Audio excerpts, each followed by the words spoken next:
Baik, selamat pagi. Assalamualaikum warahmatullahi wabarakatuh. Om Swastiastu, Namo Buddhaya, salam kebajikan Rahayu, Salve, Shalom, dan salam sehat.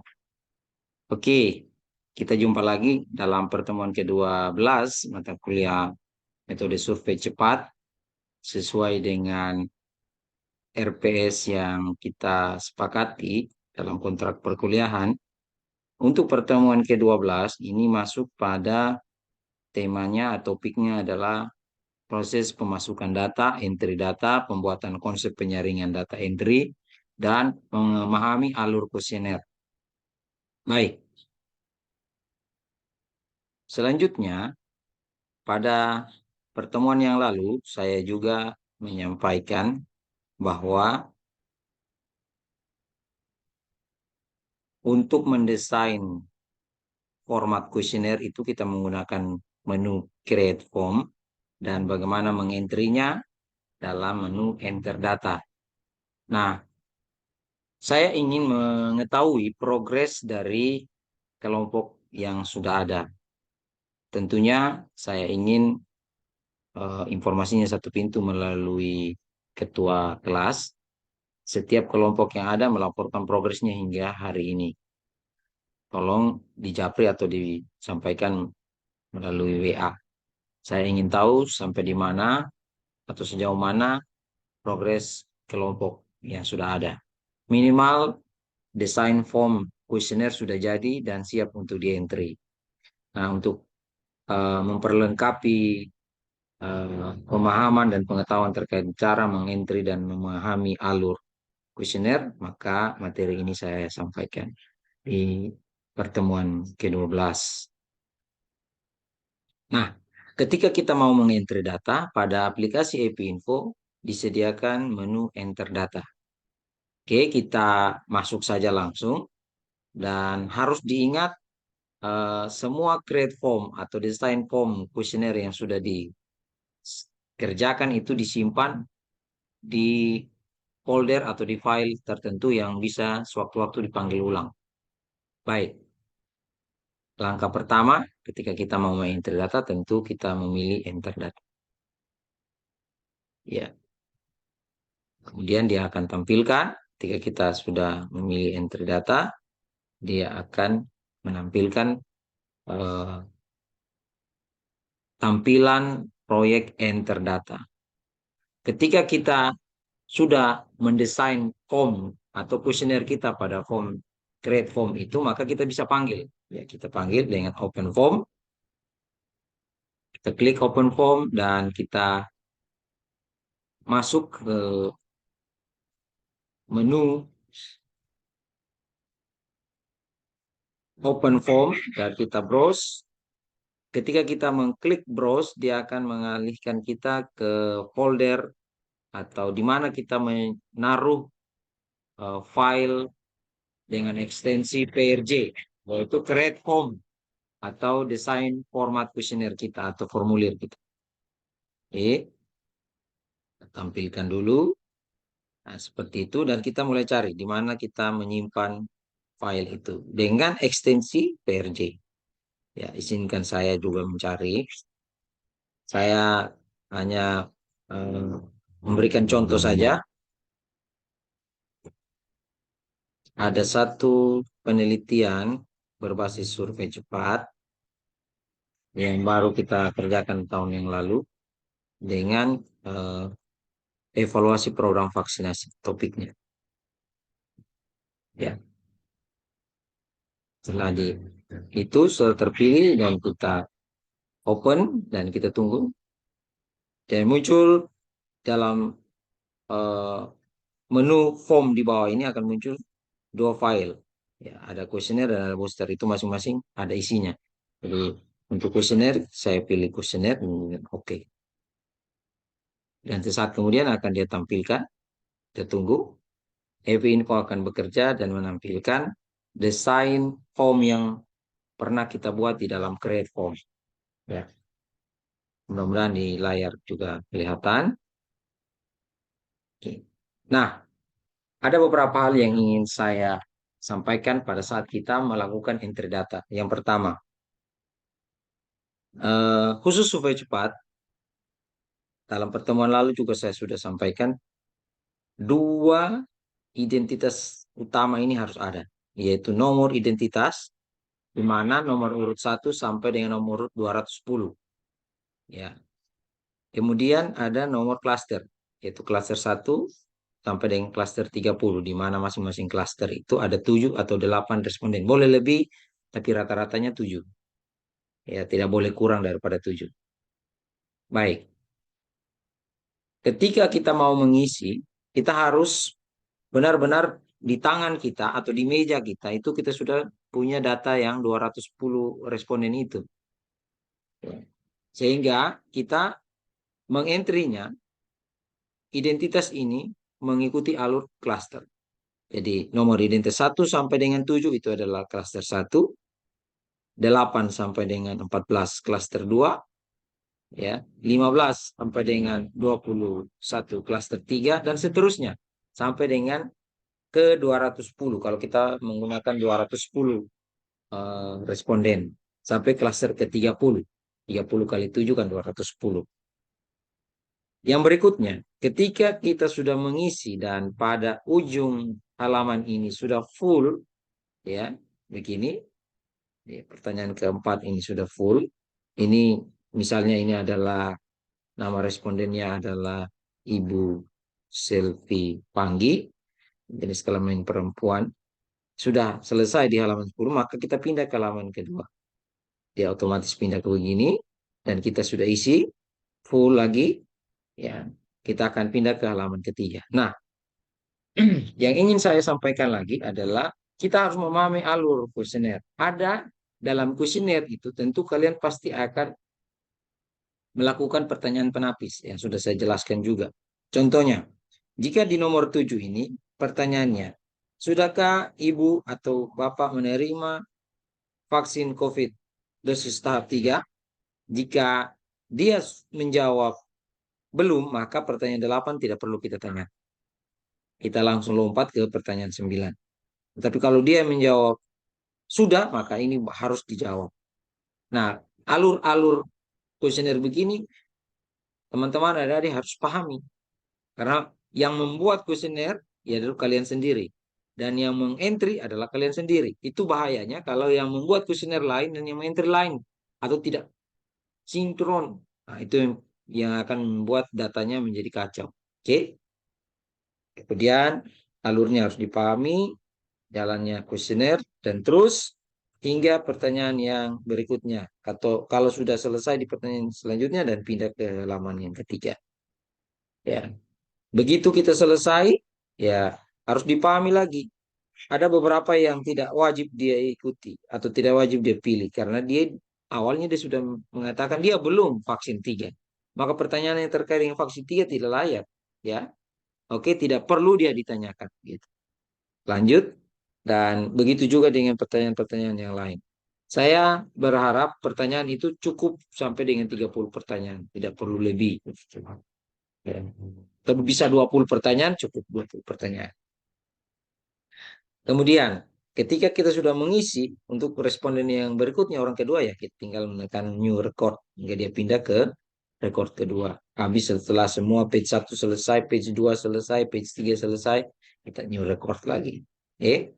Uh, kemudian, pada saat kita mengisi, asik-asik mengisi dan kemudian kita lihat, oh ternyata kuesioner kita ini ada yang kurang atau ada yang keliru di dalam pembuatan kuesioner yang harusnya A menjadi B atau B menjadi C misalnya. Maka di menu enter ini kita bisa melakukan edit form. Ya. Ya, kita bisa edit, kita klik edit, dan di tampilan itu akan dia memunculkan, tampilannya itu akan memunculkan desain atau create form yang awal kita desain atau kita buat. Dan kita bisa lakukan pengeditan di sini. Misalnya nomor klaster ini kita mau ganti misalnya. Ya, kita klik kanan, properties, nah, kemudian kita ganti. Misalnya kita mau saja tulis no cluster. Ya, dari yang required misalnya kita mau dia menjadi read only.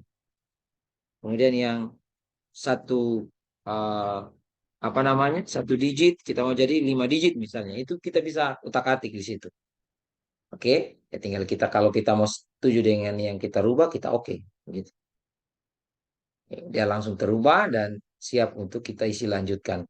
Nah, semua data yang kita sudah isikan tadi pada saat kita mengedit, dia tidak hilang kalau kita save. Tapi kalau kita tidak save, ya jadi dia hilang. Artinya kita entry ulang. Itu yang perlu diperhatikan ya. Adik-adik harus perhatikan itu.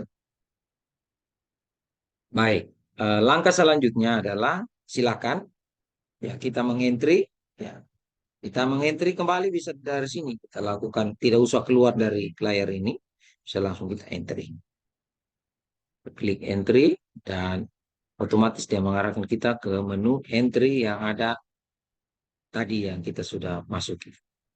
Ya, oke, siap kita isi lagi kan seperti itu. Ya, kita lanjutkan pengisian. Jadi pada saat kita mengisi, selalu saya ingatkan, setiap klaster itu bersambung identitas nomor respondennya. Jangan satu klaster, nomor satu lagi. Mulai lagi dari nomor satu. Tidak. Dia harus berlanjut. Begitu. Ya. Kemudian, eh, pada saat kita mengentry dan kemudian kita mengantuk atau ada apa namanya, ada gangguan, ya harus dipastikan waktu kita mengisinya jangan sampai keliru. Oleh karena itu perlu pengawasan atau perlu saling pengontrolan di dalam melakukan format atau pengentrian data. Karena entry data itu butuh fokus dan keseriusan serta energi juga kan. Baik. Selanjutnya, dalam proses enter atau entry data, kita kenal yang namanya atau istilah metal fatigue. Dan ada juga mental fatigue.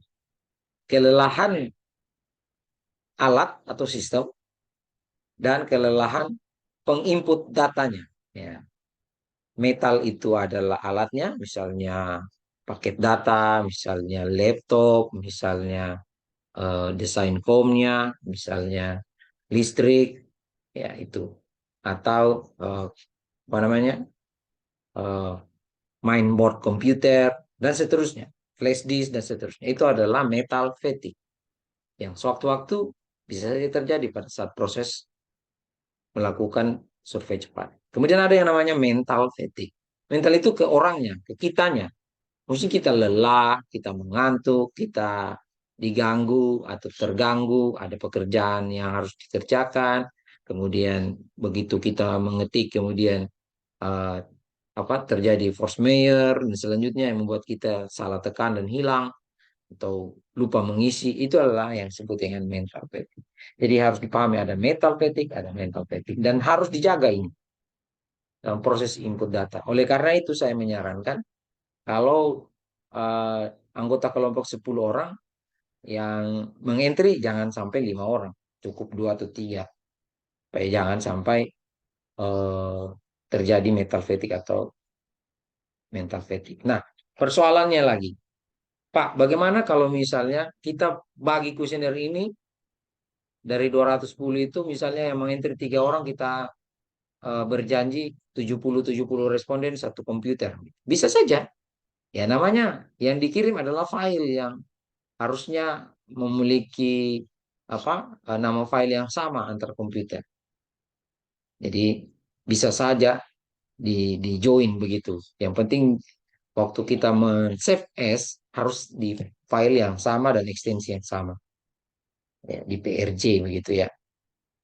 Jadi jangan sampai di satu namanya kuesioner dengan huruf besar, di laptop yang satu kuesioner huruf kecil, atau satu huruf awalnya huruf besar, huruf berikutnya huruf kecil, itu tidak akan nyambung. Nah, jadi 210 responden itu kalau dikerjakan 3 laptop bisa, tapi harus saling eh, apa mengetahui nama filenya harus sama. Dan sampai ya korban lagi. Harusnya satu pekerjaan dikerjakan double-double dan seperti itu. Itu yang harus dipahami. Berikutnya adalah pada saat kita melakukan entry, ya kerjakan jangan dengan buru-buru. Karena kadang-kadang kita butuh penegasan atau klarifikasi dan konfirmasi dari yang memungut data di lapangan. Itu kita harus cross check ulang. Karena kadang-kadang ya namanya saja bisa salah atau hurufnya bisa salah atau codingnya bisa salah. Itu harus dipastikan betul-betul. Ya, di dalam contoh ini eh, saya menggunakan 217 responden, ya, minimalkan 210. Ada beberapa klaster yang 8 orang sehingga terjadilah 217. Itu tidak apa-apa, yang penting rata-ratanya tetap setuju dalam setiap klaster. Ya, begitu selesai di entry, maka kita bisa lompat ke eh, apa namanya dari record yang pertama ke record yang terakhir dengan fasilitas ini.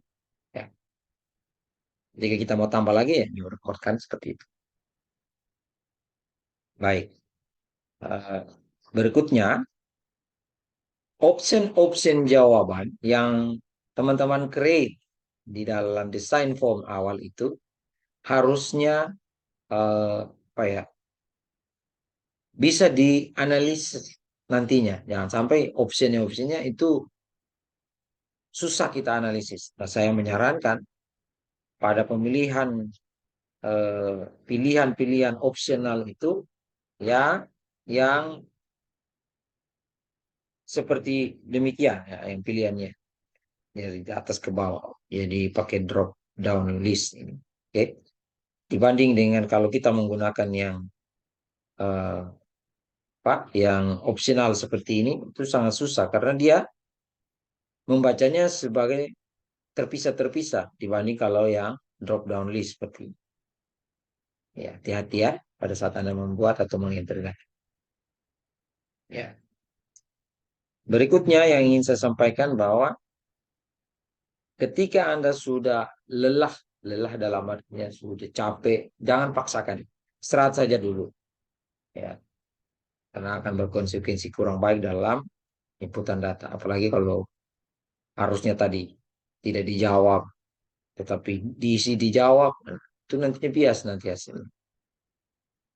Oke, nah itu yang ingin saya sampaikan dalam materi entry data. Kita akan lanjut pada pertemuan berikutnya, lanjutan dari pertemuan-pertemuan yang lalu, itu terkait dengan bagaimana desain analisis data pada survei cepat. Oke, mudah-mudahan ini bisa bermanfaat dan silakan dilanjutkan progresnya saya ingin dengar dan di WA ke saya supaya saya bisa menilai oh progres kalian itu sampai di mana. Dan tujuan akhir daripada kegiatan ini adalah kita turun di lapangan untuk melakukan survei cepat terkait topik yang sudah dipilih atau yang sudah saya sampaikan. Baik, kalau ada yang mau bertanya silakan di kolom komentar atau bisa menjapri saya. Karena proses kuliah kita materinya ya seperti yang saya sampaikan.